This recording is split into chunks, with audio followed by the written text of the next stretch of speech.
let's talk about seed cycling. Is seed cycling just another trend, or is there actual benefit for women's hormones? First, let's define what seed cycling is. Now, seed cycling is the practice of timing consumption of certain seeds at different points during the menstrual cycle. So from the first day of your bleed until ovulation, you're consuming 1 to 2 tablespoons of ground flaxseed and ground pumpkin seed per day and up until ovulation.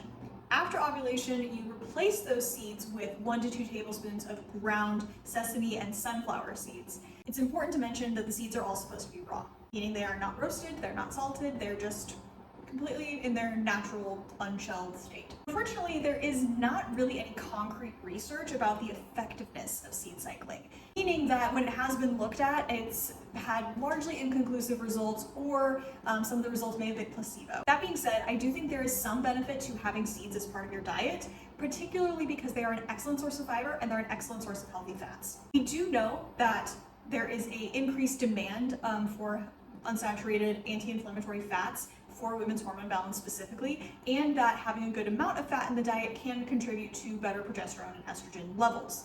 That is not saying that it is going to be a cure-all for hormone imbalances. We do recommend working with a qualified practitioner to help you identify some strategies around that.